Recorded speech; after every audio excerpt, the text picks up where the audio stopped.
పేద ప్రజలకు కార్పొరేట్ స్థాయి వైద్య సేవలు అందించాలనే లక్ష్యంతో పెద్దపల్లిలోని ప్రభుత్వ ప్రధాన ఆసుపత్రిని 50 పడకల నుండి 100 పడకలకు ఆధునీకరించేందుకు రాష్ట్ర ప్రభుత్వం 51 కోట్ల రూపాయలు మంజూరు చేసినట్లు పెద్దపల్లి ఎమ్మెల్యే విజయరమణ రావు తెలిపారు. గురువారం నూతన ఆసుపత్రి భవన నిర్మాణానికి పెద్దపల్లి ఎమ్మెల్యే విజయరమణ రావు ఆరోగ్య శాఖ అధికారులు మరియు స్థానిక నాయకులతో కలిసి భూమి పూజ నిర్వహించారు.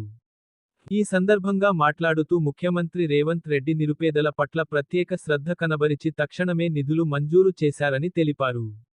గత 15 నెలల్లో ఆసుపత్రిలో మౌలిక సదుపాయాలు గణనీయంగా మెరుగుపడటంతో నియోజకవర్గంలోని వివిధ ప్రాంతాల నుండి రోజుకు సుమారు 800 మందికి పైగా రోగులు వైద్య సేవల కోసం వస్తున్నారని ఆయన సంతోషం వ్యక్తం చేశారు.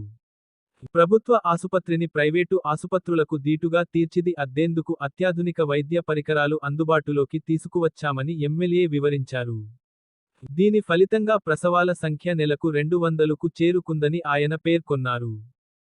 గతంలో స్కానింగ్ సౌకర్యం లేక గర్భిణీలు ఎదుర్కొన్న ఇబ్బందులను అధిగమించామని, ప్రస్తుతం ఆ సౌకర్యం ఆసుపత్రిలోనే అందుబాటులో ఉందని తెలిపారు. అంతేకాకుండా ఆర్థోపెడిక్, జనరల్ సర్జరీలతో పాటు డెంటల్ సేవలు కూడా విస్తృతంగా అందుబాటులోకి వచ్చాయని, గుండె సంబంధిత పరీక్షలైన టుడి ఎకో, ఈసీజీ, యాంజియోగ్రామ్ వంటి ఖరీదైన పరీక్షలు కూడా ప్రభుత్వ ఆసుపత్రిలోనే నిర్వహిస్తూ అన్నామని ఆయన వెల్లడించారు. గత 15 నెలల్లో వైద్యులు నిరంతరం అందుబాటులో ఉంటూ అందిస్తున్న వైద్య సేవలు అభినందనీయమని ఎమ్మెల్యే కొనియాడారు.